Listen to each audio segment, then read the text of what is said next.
Hemos visto en las diferentes clases de lengua que está la lengua ligera, la lengua necia, la lengua burlona, la lengua maldiciente, la lengua murmuradora, la lengua chistosa, la lengua jactanciosa, la lengua mentirosa, la lengua acusadora. Ahí habíamos quedado en la lengua acusadora. Es algo que yo creo que de cada una de esas lenguas tenemos algo. Y no es que alguien sea 100% con la lengua de una manera.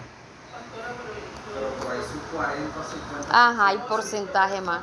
Conozco personas que son, o sea, que tienen esa lengua como que lo utilizan en el país, porque yo conozco una persona, que no voy a decir el nombre, que ella ya... Oh, esa es la lengua chismosa, hermano, no preste atención. No, no, aquel es la iglesia. Ay, Dios Y mío. él todo, él se acusa todo el poquito, tienes la culpa, todo, y señalando, y tú eres, y todo lo que pasa, tú, y yo son así.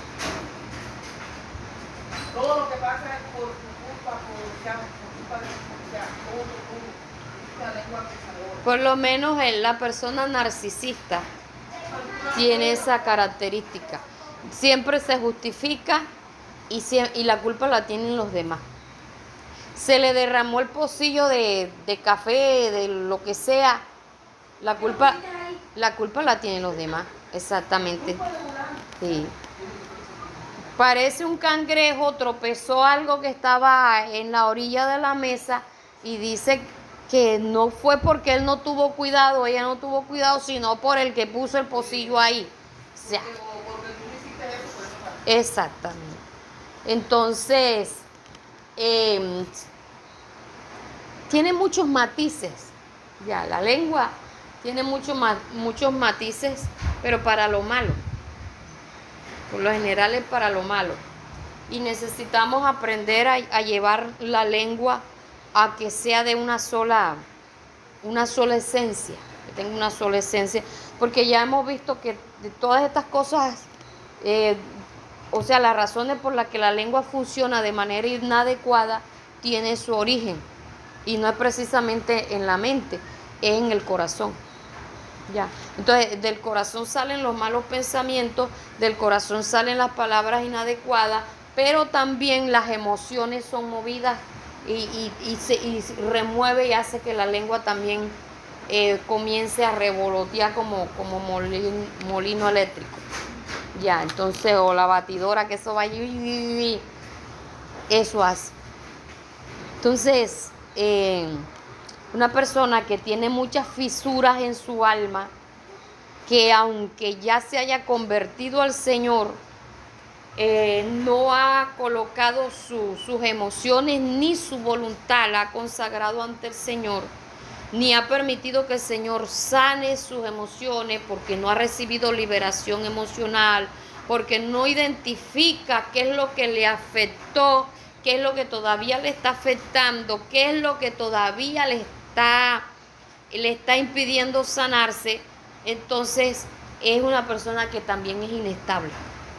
Ya, entonces puede tener una lengua que en el momento produzca vida, pero al rato puede producir muerte. Ya. Uno dice, oye, pero si ahorita estaba dando un buen consejo y míralo ahora, o míralo ahora.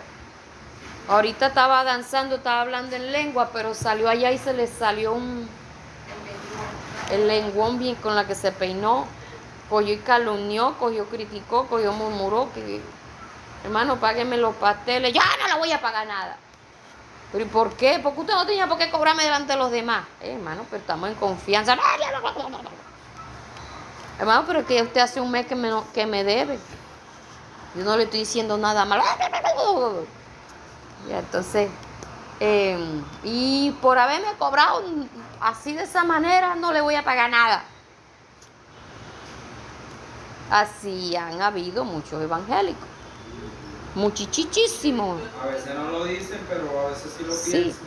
Por eso nosotros optamos hace rato, número 1, si usted va a vender su actividad, trate de ofrecerla por fuera. O sea, por fuera a los inconversos, a sus vecinos por allá. Porque es que si hay días que tienen un, como le llaman ahora, un emprendimiento, y todo lo traen a la iglesia, entonces todo el mundo se endeuda con todo el mundo. Ya, porque entonces hay que por pena no dan para decir que no, entonces le deben a todo el mundo, ni le pagan al uno ni le pagan al otro. Entonces tratar de vender las cosas por fuera. Segundo, tratar de no coger fiado si no tiene para pagar. Hay cosas que son muy, muy sabrosas y que uno, ay Dios de mi vida, de la gloria. Unos croissants que están vendiendo por ahí una vecina. Ese pan de canela, bendito sea mi Dios. Entonces, aquí hay de todo, o sea, hay una cosa que todos tienen una especialidad y que es difícil decir que no. Amén. Pero, si uno no tiene con qué pagar, es mejor No fiar. no fiar, exactamente. Yo cuando tengo la posibilidad de pagar. Lo otro, no demorar para pagar. Si se comprometió para tal día, tratar de pagar para tal día.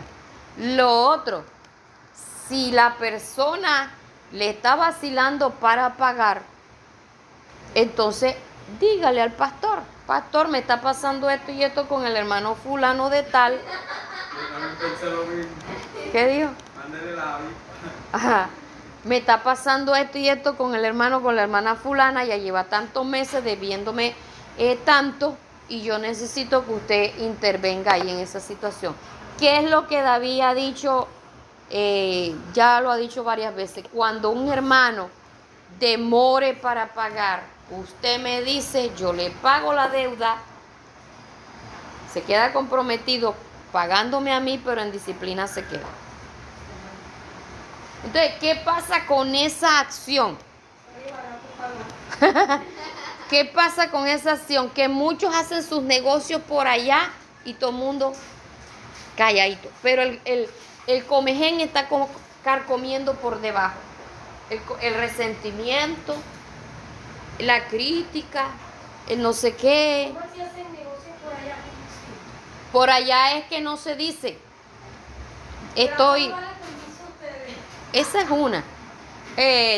No dicen, me pasó esto con fulano de tal, ni, es más, uno a veces ni se entera que están vendiendo tal cosa. Hasta que ya no se sienten aquí asfixiados, es que le vienen a decir a uno, pastor, mire, yo estaba vendiendo tal cosa. Y, ve, yo no sabía. Doble latigazo que nos da las primicias. Por el medio del patio. Ya. Yo no sabía que estaba vendiendo eso. Es que yo a veces yo les he dicho, bueno, y es que nos están viendo cara de mala paga a nosotros que ni nos avisan que están vendiendo tal cosa para ver si les compramos. Pero bueno, también entiendo, ¿no? El asunto es que cuando ya están asfixiados es que a veces vienen a avisar, a decir que les pasó tal cosa con el hermano fulano, con la hermana fulana, pero ya eso ya lleva tiempo, el rucurrucu del uno contra el otro, el resentimiento, que ya ni se habla, se pierde la amistad, se pierde la confianza y ahí no ministra el Espíritu Santo. Después que se le ha dado cavidad a toda la murmuración. Sí, claro, así. Entonces necesitamos cortar con todo lo que se llame pecado, porque una persona que actúa de esa manera, que coge fiado y no le gusta pagar, no está en la sana doctrina.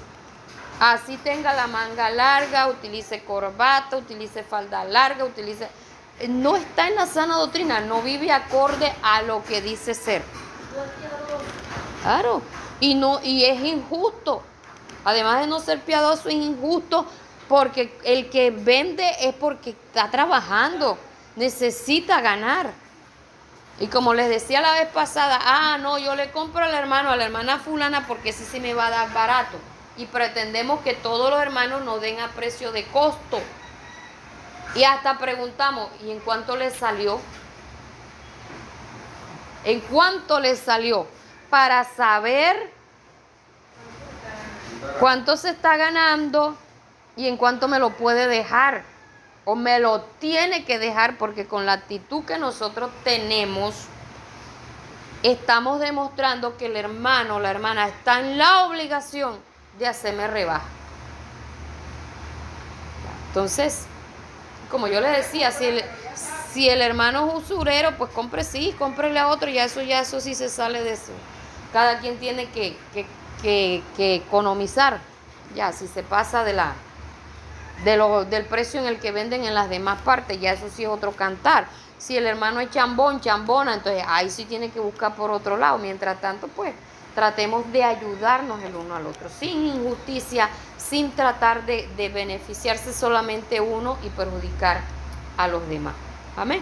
Entonces, vamos a mirar lo que dice Proverbios 25:18.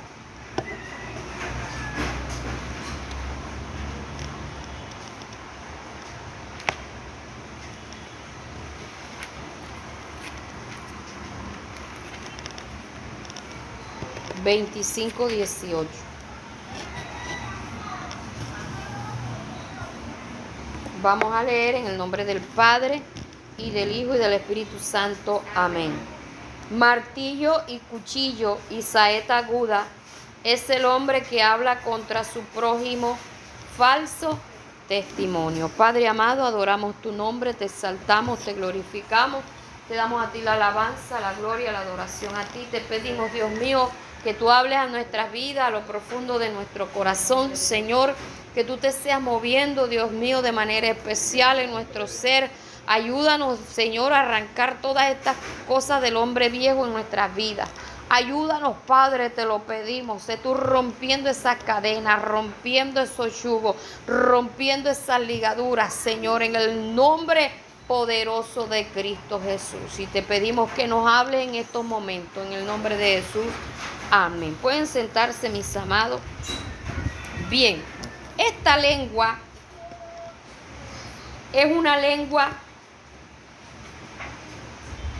Si tiene la lengua, mire, como martillo, como cuchillo y como saeta aguda, ¿ustedes para qué creen que la utilizará? Para destruir. Es una lengua que es asesina. ¿Se llama? Sí, lengua asesina. ¿Cómo se llama? Esa clase de lengua. Esa es la número 10. Pongo el pizarrón. No, hermano, porque me esforzo más. La lengua asesina. Mire, usted sabe una persona que uno le esté hablando con ella y siempre esté con su lengua, ¡pum!, dándole totazo a uno, o sea, garroteándolo a uno. Y hay muchos evangélicos que, por ejemplo, en nombre de la santidad y de la espiritualidad, siempre vienen tratando de menoscabar al otro, de menospreciar al otro, de hacerlo sentir mal, de hacerlo sentir de lo peor. Claro. Nunca te veamos. Lo desmoralizan a uno. Por eso es que el que entiende el proceso es uno mismo. Usted sabe si el proceso que usted está viviendo es por falta de búsqueda. Si usted se enfrió por causa de por falta de búsqueda o por ataque, usted lo sabe. Usted puede analizarse y decir, oye, yo he venido haciendo esto, venido orando, no he dejado de congregarme, he estado haciendo ayuno, pero me siento un enfriamiento, no sé qué me pasa. ¿Cómo le va a venir a decir el otro que es más espiritual a levantarlo a martillo? Usted que se siente bastante mal y va al otro a hundirlo, como si usted fuera clavo. Una lengua asesina que coge y lo martilla, lo levanta a cocotazo cada vez que se encuentra con él. Hay gente que le huye a uno, hermano. Hay gente que le huye a uno. ¿Por qué? Porque nuestra lengua es como el martillo. Y no es precisamente que enderece el clavo. Es que le vive dando a uno cada rato, golpeándolo a uno. Lengua que parece un cuchillo, eso vive cortando a todo el mundo. Hay gente que aprende textos de la Biblia para martillar al otro, para cuchillar, ¿cómo es? Cuchillar. Bueno, esa cosa, puñalear. Como yo hablo al estilo costeño, pues entonces voy a utilizar un término de eso, no lo doy para pronunciar. Entonces, para puñalear al otro, hermano. Y a veces tenemos un tonito ofensivo. Cuando nuestros hijos se apartaron del Evangelio, unos nos decían, eso es porque ustedes han sido muy exigentes con ellos, los obligaban a asistir a culto, los obligaban a ayunar. Y otros nos decían, eso es porque ustedes han sido muy permisivos, porque yo nunca los vi obligándolos a nada. Yo nunca los vi que ustedes les llamaran la atención delante de los demás.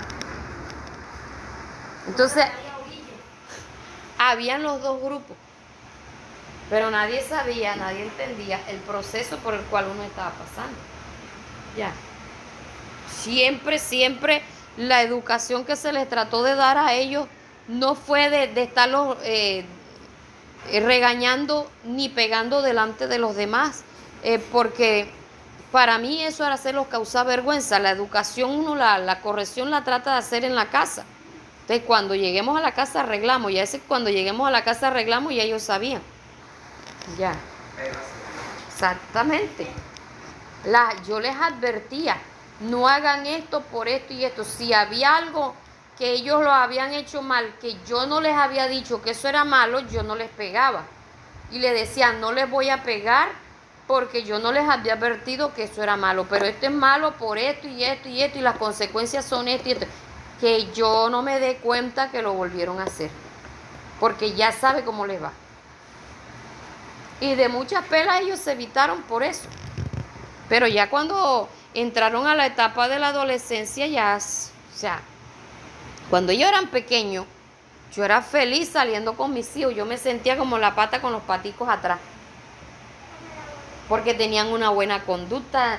O sea, si yo les decía, de ahí no se van a mover, ellos no se movían de ahí. Y no a punte pellizco. Usted sabe que uno a veces llega a visitar a casa y esos se montan en la mesa, se montan y quieren montarse arriba del closet, quieren desbaratar la casa. Y donde el hombre quiere a mi hijo. No entro yo exactamente, pero no. Porque las mamás están viendo y no les Están viendo que están haciendo los hijos hasta para vender. Y hay que les digan algo. Pero los hijos míos, gracias a Dios, pues no fueron así. Pero cuando ya entraron a la adolescencia comenzaron a desbaratarse. Entonces fueron situaciones bastante difíciles y uno se encontraba con estos clases de evangélicos, pastores que también nos decían así, hermanos que uno los veía que eran espirituales, se acercaban a uno como los amigos de Jot. Entonces nosotros tratábamos de guardar silencio, porque tampoco nos poníamos a discutir, ni a hacerle ver, ni a hacerle entrar en razón. Cada quien sabe lo que está viviendo. Entonces hay personas, hermanos, que tienen esa clase de cuchillo, de que la lengua es como el cuchillo, como el martillo, golpean a los que están cerca y la saeta la lanzan a los que están lejos. Y si ustedes se dan cuenta hoy día, oye, no conocen a... Sí, ustedes se dan cuenta, no conocen a la gente y cogen y se ponen a hablar mal de ellas en el Facebook. Y a veces dicen, yo a fulano no lo conozco, pero no me gustó lo que está haciendo. Y empieza, y a veces no saben ni. Ustedes saben que a veces cogen cortes de video. Son especialistas para coger cortes de video y no lo cortan hasta donde le conviene. El desenlace de lo que la persona quiso decir no lo dicen, no lo pasan.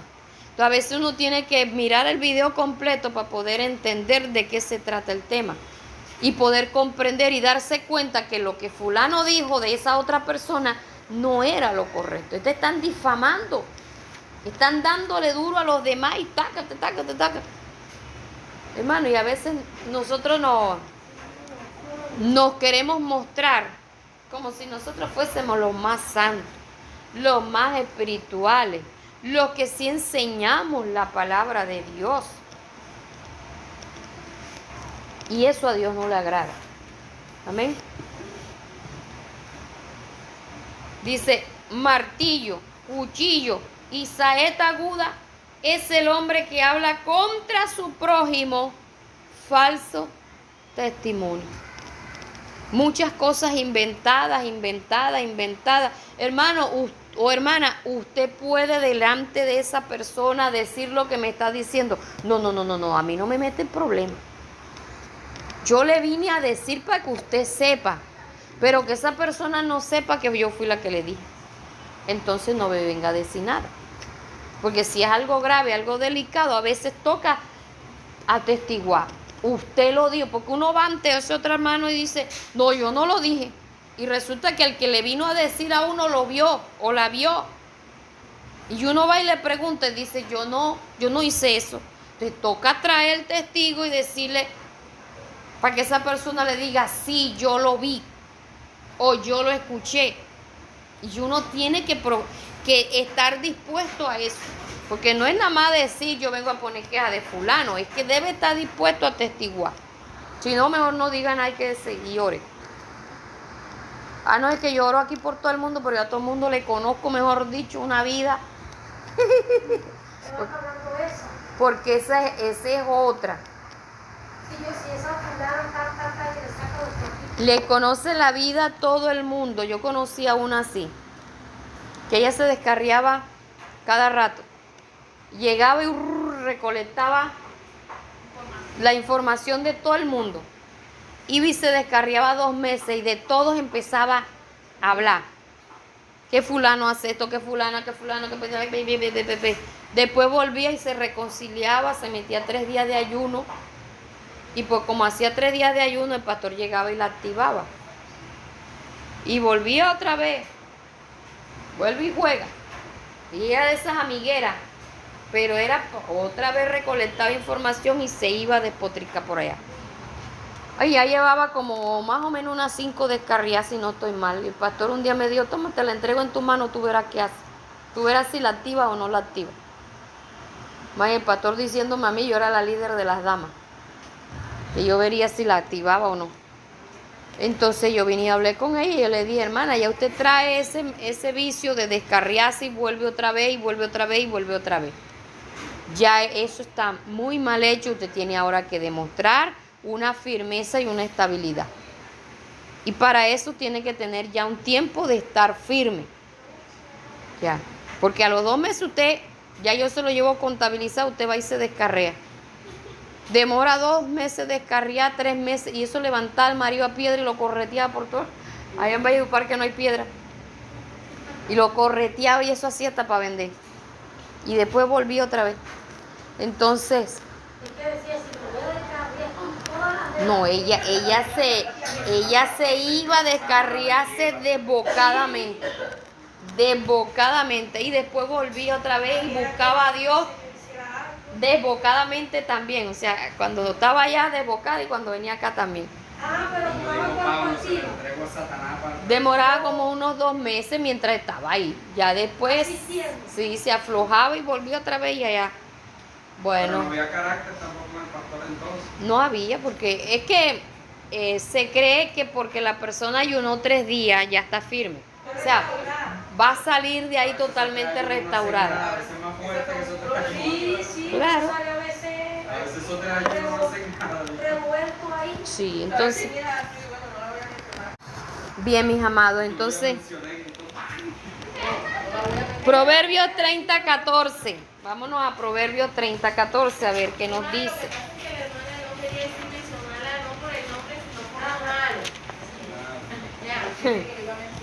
Hay generaciones cuyos dientes son espadas y sus muelas cuchillos para devorar a los pobres de la tierra y a los menesterosos entre los hombres.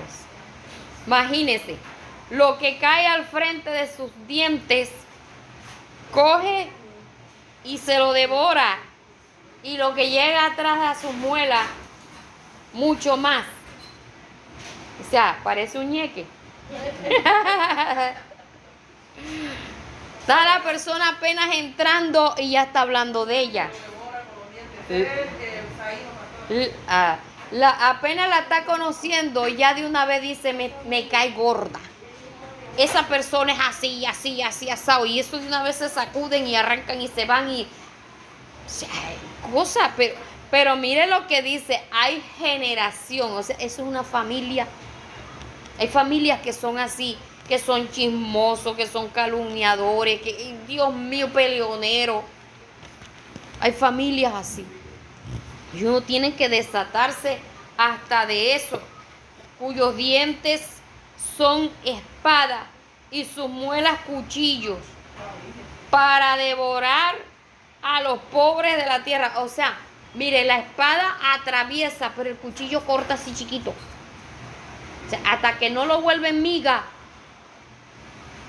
no se quedan conformes. Y en la muela hay más fuerza, más poder, o sea que es más contundente. Exacto. En la muela se trituran las cosas, se la vuelve masa. La vuelve masa. Entonces, mire todos los ejemplos que coloca. O sea, es que esa persona es de lo peor. Pero es que nosotros tenemos un sistema que siempre pensamos que son los demás. Y a veces uno es así. O sea, casi nunca pensamos que uno también es así. O que pudo llegar a ser así. O que todavía es así. A veces pensamos, porque todos los defectos los tienen los demás. Nosotros somos perfectos. Nosotros somos perfectos. Pero dentro de las iglesias, de las congregaciones, hay familias que si les cae bien el pastor, están felices con ello y lo cargan, lo alzan y lo elevan, y eso no hay ni que hacer con el pastor. Pero si les cae mal al pastor, lo hacen salir de la iglesia. A veces familias enteras que se congregan. Sí. hacen eso. Nosotros conocemos una congregación que no vamos a decir a dónde. Pareja también. Sí. Que si, como ahí viven rotando los pastores, por lo menos ahorita creo que les cambiaron el pastor. Entonces, si el pastor les cae bien, no hayan que hacer con él. Pero si le cae mal, eso ponen a toda la iglesia en contra de ellos. Y a veces sucede que hay una familia que le cae bien y la otra que le cae mal, y entonces entran en guerra entre ellas dos. En la iglesia. En la iglesia. En la iglesia. En la congregación. Eso pasa. Yo estuve en una iglesia así. Bueno, en las dos de las que se me viene ahorita a la mente, hay dos iglesias de las que yo estuve que eran así, que son así. Ya. Entonces, si el pastor le cae bien, está en la gloria. Si no, cayó en el infierno. Y son antiguos ahí en la iglesia. Y son los que se las dan de más espirituales. Mejor dicho, ellos son los jueces, se le verían. Y son los dueños de la iglesia prácticamente. Los homicidas, pues. Ya. En una de esas iglesias donde yo estuve, una sola hermana hizo salir al pastor de la iglesia. Una sola. Hizo que lo trasladara. Le levantó una calumnia y no hubo poder humano que hiciera aclarar las cosas. Porque es que también le hicieron un juicio donde el pastor no estaba presente. Cuando eso yo tenía 16 años, creo, y era la única testigo ocular. Y me dijo que yo era la payasa de ellos dos, o sea, que era la que les hacía el do. Y nada, eso no. Y el presbítero, pues, no dijo voy a reunirme con el pastor. A ver, no, nada más. La palabra de ella fue la que valió. Y lo trasladaron. Entonces yo me llené de rebeldía, de una demoniera también que me tocó ayunar después, porque cuando llegó el pastor nuevo que pusieron, ahí la del abejorro era yo, ahí estaba yo, ni la lengua esa, cuchillo, saeta, de todo, hermano. Todo lo que, y el pastor llegó cambiando todos los cultos, todos los horarios, todo llegó cambiando.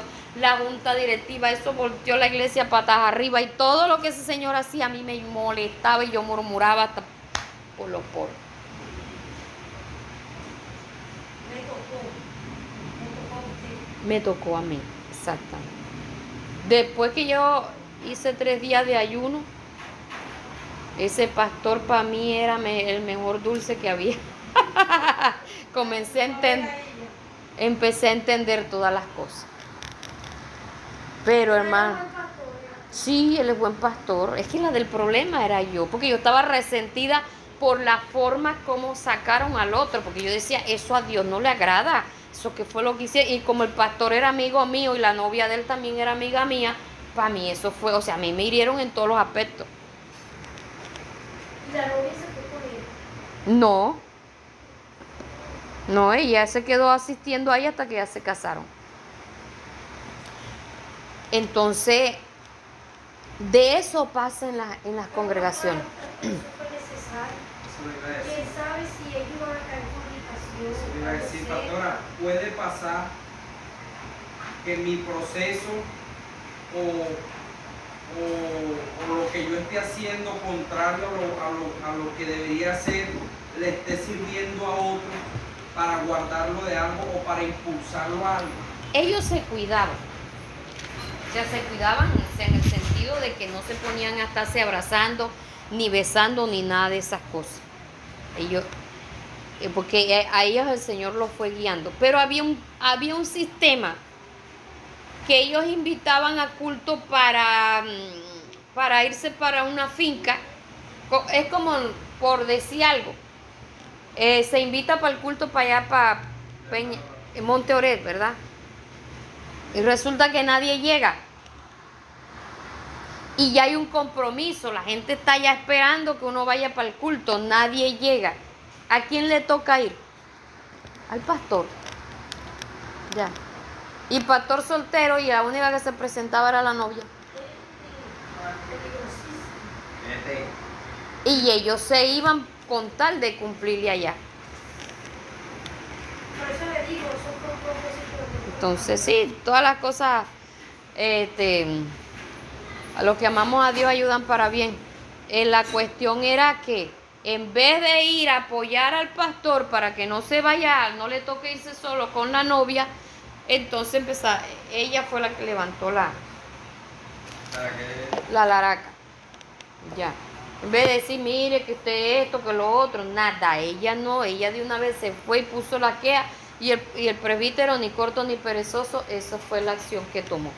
Ni fue y aconsejó al pastor, nada. Cuando el pastor quiso regresar, que la mamá de él estaba hospitalizada, encontró de que ya no era pastor de ahí. Ya toda su ropa estaba recogida. Uno tiene que ser cuidadoso, porque a veces, muchas veces, valga la redundancia, uno ve cosas, pero no lo está viendo con los ojos espirituales, sino con la carnecita de uno también. Y entonces va uno y cree que es así, pero no se está dando cuenta que es la carnecita que está diciendo. Y el celo de Dios me consume, y lo que lo está consumiendo es ese espíritu de murmuración, de crítica, de calumnia, de cuánta cosa hay que tiene. Entonces, esos son los cuidados que uno tiene. Por eso yo les he dicho a ustedes, cuando ustedes vean algo, primero lleven la oración. Puede que no estén viendo lo que en realidad es. Lleven la oración, pregúntenle a Dios. Pregúntenle a Dios, Señor, esto. Yo a veces veo cosas y yo digo, Señor, es lo que yo estoy viendo. Es de este mundo del otro. Es lo que yo estoy viendo. Me parece, yo le hablo hacia el Señor, me parece que esto es así y esto es así asasado. Pero tú, ¿qué piensas de esto? Es más, yo a veces le digo, yo por la Biblia yo estoy viendo que esto es así y así y sí. Pero tú, ¿qué dices? ¿Tú qué piensas? Sí. Tiene que ser así. Y Dios mío, ¿qué es eso? Y no le preguntamos de esa manera. ¿Cómo lo ves tú? Eso está bien. Ajá. Por lo menos, digamos que yo todo el culto me la pase con el brazo levantado, todo el culto. Entonces pretender que los demás, que el que levanta los dos brazos está mal, y el que no la levanta tampoco, o el que hace nada más así como que el que le dicen quieto, está mal. O sea, empezar uno, es que tiene que ser así como yo lo hago. No, cada quien está en un proceso distinto, una etapa distinta. Que nosotros mismos a veces creemos eso, pastora. Porque tiene la golondrina, hermana. Exactamente. La semana pasada estaba así ahí. Yo creo que ustedes no les molestó. Exactamente. Son cosas, mis amados, ¿Saben? No te que puedo nosotros muchas veces tenemos esa lengua vuelta un etcétera. Ya. Y tenemos que aprender a que procurar que la lengua también se nos convierta a Cristo. Procurar. Se descarría la lengua. Sí. Vámonos a la última lengua, que sería la lengua número 11. Y vamos a lo que dice Proverbios 12, 18. 12, 18. Una lengua de alguien que no ha nacido de verdad de nuevo es un peligro. ¿Qué dice? Hay hombres cuyas palabras son como golpes de espada, mas la lengua de los sabios es medicina. ¿Sí ve? ¿Cuál lengua es? Esa es la lengua de Cristo. Lengua O de Cristo. ¿Cómo así? ¿No? La última lengua, la 11. Proverbios 12, 18. 12, 18. Mire, hay hombres cuyas palabras son como golpe de espada. Ahí hay una coma. Mas la lengua de los sabios es medicina. Nosotros debemos aprender a identificar la diferencia entre una persona sabia y de alguien inteligente. Para que alguien sea sabio debe tenerle temor a Dios. Y el que le tiene temor a Dios obedece su palabra. No es que yo le tengo temor porque es que yo vengo y me persino antes de salir y tiene miedo a que lo maten allá. Porque hay gente que confunde eso. Tienen al Señor de agüero. ¿Y qué puede tener diferencia inteligente? Es inteligente O sea, te digo, hay que diferenciar entre un inteligente y el sabio. y del sabio. Entonces, el inteligente tiene la capacidad de memorizar mucha información en su cerebro. Y de saber algo. Sí, conoce, habla. Sí, es una persona estudiada, por así decirlo, aunque tal vez hasta no haya ido al colegio, porque hay gente que es una persona muy educada, por así decirlo, conoce de cultura general, pero porque investiga, no porque haya ido a planteles educativos. Esa persona puede estar hasta fuera del Señor. Adquirió un conocimiento. Sin embargo, esa persona puede utilizar su conocimiento hasta para destruir a los demás. Ustedes ven muchos científicos que han llegado a inventar vacunas que afectan, que dañan virus, enfermedades, en fin, cosas. Son personas inteligentes que a pesar de ser científicos, a pesar de ser médicos, muchos de ellos están produciendo muerte. Muchas personas que han estudiado para ser profesores están educando o enseñándole mal a sus alumnos. Por ejemplo, personas que han hecho cursos de sistema, les enseñan a hackear, les enseñan a ocultar archivos, les enseñan una cantidad de cosas malas, pero no les enseñan a hacerle buen uso. Ya, entonces, pero una persona que de verdad es sabia, ¿y por qué se dice que es sabia? Porque es temerosa de Dios, porque busca a Dios, porque sigue a Dios, porque clama a Dios, porque está en la presencia de Dios. Su lengua produce medicina. Quiere decir esto, que aunque yo esté en el Evangelio, pero utilizo mi lengua para mal, se pone en duda la comunión que yo tenga con el Señor. Se pone en duda con quien yo paso más tiempo. Porque yo debo parecerme al Señor si yo soy hija de Él. Yo no puedo maltratarlo aquello o a las personas a quienes el Señor entregó su propia vida. Yo tengo que procurar que esa persona tenga vida. Que si está enfermo de algo, sacarlo de ese estado. Que mis palabras produzcan vida, restauren. Si está ciega la persona, se le quite la venda, esa concha de yuca que tiene pegada ahí, se le quite. Que si está sordo, pueda oír. Si está herido por algo, voy y lo sano. Mire, hace muchos años, había una hermana de la iglesia donde yo me congregaba que ella estaba bastante fría espiritualmente. Y yo le decía, hermana, traté de buscar a Dios, que esto, ay no, que me pasa esto, que me pasa lo otro, que me... Bueno, yo le oraba al Señor y yo le decía, Señor, ¿yo cómo hago para ayudarla a ella?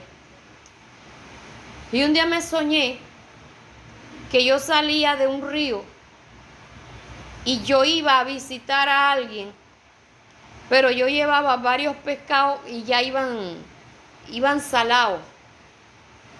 Y yo le veía la sal, o sea, ya estaban secos. Yo le veía la sal así pegada. Usted sabe cuando el pescado ya está soleado, ¿verdad? Yo le veía y yo llegué donde esa hermana y la encontré que se estaba muriendo.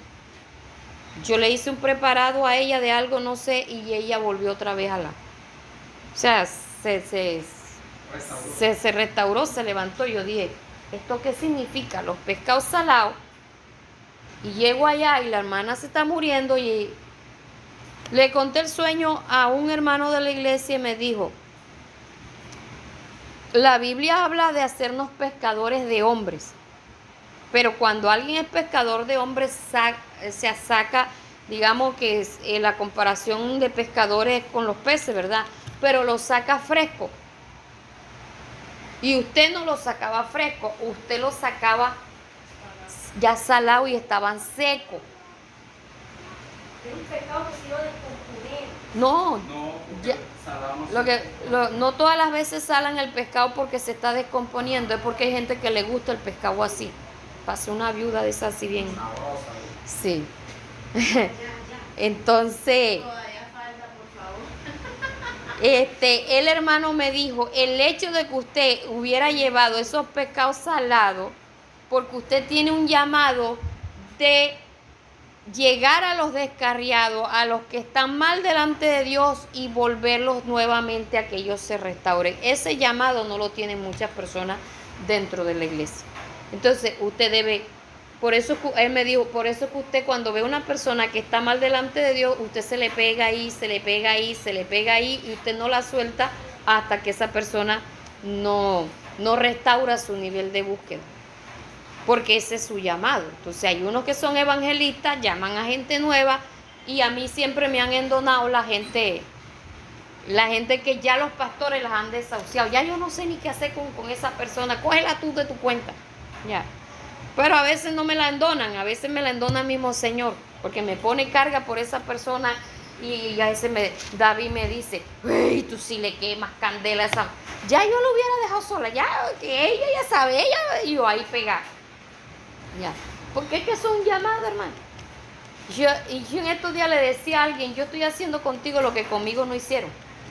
Porque yo quise tener a alguien que reemplazara a mi mamá, quise tener a alguien que reemplazara a mi papá, quise tener una amiga, una confidente, quise tener a alguien que me aconsejara, y nada de eso lo conseguí. Entonces yo estoy tratando de hacer lo que conmigo no hicieron. Entonces son cosas, mis amados, que nosotros necesitamos aprender. Ay, el hermano le pasó tal cosa, la hermana, eso, ella, y empezamos a cacaraquearle ahí al lado y sacudimos los hombros y le pelamos los ojos y eso, y manoteamos. No sabemos.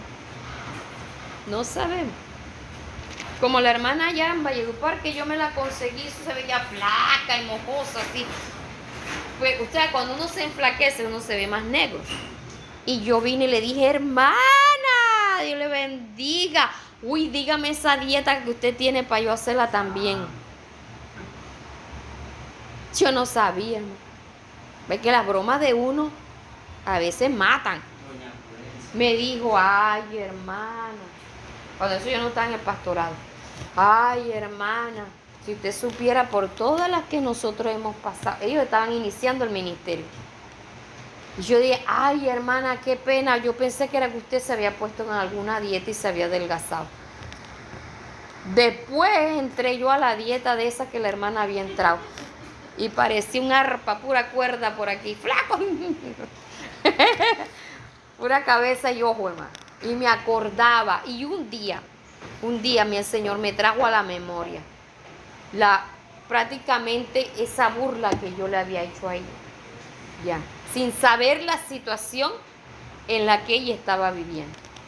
Entonces, es necesario que nosotros aprendamos a conectar el cerebro, el corazón a la palabra de Dios. Y sobre todo, que aprendamos a hablar cuando Dios quiere que nosotros hablemos. Y esa debe ser nuestra oración. Señor, pon candado en mi boca cuando yo no deba hablar. Pero ayúdame a hablar cuando deba hablar y cómo lo debo hacer, porque Dios da la palabra. La manera como uno lo hace muchas veces depende de uno. Que a veces aunque la palabra viene de parte de Dios, muchas veces nosotros no la sabemos decir. Muchas veces no la sabemos decir. De todo eso hay que pedírselo a Dios. Señor, ayúdame, dame las palabras adecuadas, la manera adecuada, los gestos adecuados, porque yo no quiero herir a nadie. No es que la verdad siempre hiere. ¿Hiere? ¿De verdad hiere o hiere la manera como uno lo está diciendo?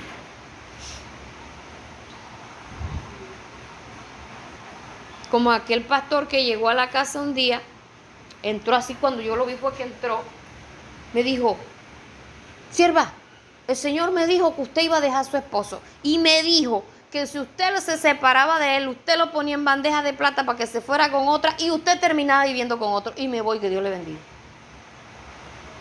Al menos a mí se me llenaron los ojos así de lágrimas, eso fue un chorrón así. Y yo dije, a mí nadie me entiende. Ni Dios me entiende, dije yo así. Dije para entre mí porque no tenía nadie a quien decirle nada, porque él llegó, me dio la palabra y se fue. Ya. Para mí yo tenía razones para irme, para quererme ir. Yo tenía razones. Yo no soportaba la situación que estaba viviendo. Pero él sin anestesia, así que llegó papá, me echó la inyección y arrancó y se fue. Entonces, la palabra hay que saberla dar, hermano. No es nada más llegar papá, darle una nalgada a la persona y arrancar y irse. Debe decirle, te pegué por esto y esto y esto. ¿Por qué? Porque la palabra corta el pecado, pero también restaura. También hay que edificar a la vida de la persona. También consuela. No es nada más, sí, que ustedes son uno tal por cual, por esto, por esto, hermano. Si ustedes obedecen a Dios, mire, les va así de maravilla. Ya. Entonces, tenemos que aprender a que nuestra lengua sea la lengua que produzca medicina. Medicina. ¿La medicina cura enseguida? ¿Cierto que no? Quiere decir que uno debe de ir dosificándola, procesándola en la vida de la persona, o sea, dedicarle tiempo. Amén. Juan 10:10.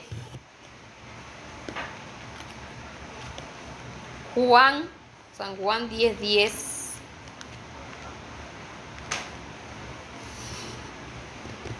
Dice, el ladrón no viene sino para hurtar y matar y destruir. Yo he venido para que tengan vida y para que la tengan en abundancia. Entonces, ya sabemos que aquí se refiere, cuando dice el ladrón, se está refiriendo al diablo, ¿verdad? Que llegó o llega para hurtar, matar y destruir. Pero hay personas que su lengua sirve para matar, para hurtar, porque le quitan las cosas a la gente, y para destruir. Fulano vino a buscar empleo, no se lo dé porque ese es más flojo. Fulano vino a pedirte préstamo, uy, ese es más mala paga. Préstamelo a mí que yo sí soy buena paga. Ay, hermana, esa falda me quedes a mí, me luces a mí. Y la hermana que está en dadivosa, tome pastora, llévese. manera de manipular, de quitar, de robarle a la gente las cosas. El diablo vino a matar, hurtar y destruir, mas Jesucristo vino para dar vida y para que la tengan en abundancia. Entonces, si yo tengo una nueva naturaleza, yo también debo parecerme a Él. Que mi lengua sirva para dar vida. Usted ve a que Jesús a todo el mundo le decía, hijo del diablo, se merecen el infierno. Los condenaba. De una vez ya esos no tienen arreglo. Pero sí vemos a muchos evangélicos haciendo eso. Hasta en las prédicas. Porque es que mi ministerio es como el ministerio de Jonás. Jonás predicó 3 días. Pero ¿cuál era la intención de él? Que no se arrepintieran, exactamente, porque él sabía que si se arrepentían, Dios los perdonaba. Y hay muchos que sí van y dan el mensaje, pero detrás de ese mensaje hay el propósito de que la gente no cambie. Cuando yo doy el mensaje y mi intención es mostrar lo que yo sé, mostrar lo que yo he investigado de la Biblia, los años que yo llevo estudiando, ¿será que esa palabra da vida? No produce vida, produce sequedad, produce desierto. Pero si hay una palabra que yo la doy con amor, con esmero, con dedicación, para que las personas salgan del estado del que sea en el que están y les ayudo en su proceso. Mire, esto es así, así, asado. Eso va a servir para producir vida, sea del tema que sea. Pero, mis amados, muchas veces nuestra lengua no se parece a la del Señor. Sino que tenemos, como decía un pastor, lengua viperina. Porque que Dios nos ayude. Porque cuando acordémonos que la lengua no se mueve sola. A la lengua la mueve el cerebro, la mente, el corazón, las emociones. Mi pregunta es, ¿de dónde estamos nosotros sacando la fuente de lo que sale por nuestra boca? ¿De dónde? Yo estoy esperando a Cristo. ¿Y a cuántos estamos hablándoles del Señor? ¿A cuántos estamos ayudando para que se restauren, para que vuelvan al Señor? Es que la intención de nosotros que es entrar solito al reino de los cielos. Yo estoy aprendiendo de la palabra de Dios. ¿Aprendiendo para qué? ¿A quién le va a enseñar? ¿A dónde piensa llevar esa palabra? ¿Está pensando en enseñarle a otros? Porque a veces tratamos de aprender no para vivirla, ni para enseñársela a otros, sino para ufanarnos de que somos muy conocedores de la palabra de Dios. Amén. Bien, entonces pasamos al otro punto y ahí terminamos las clases de lengua y vamos a hablar qué demostramos al hablar. ¿Qué demostramos al hablar? Espero que usted con la misma intensidad con la que escuchó los puntos anteriores también escuche esto.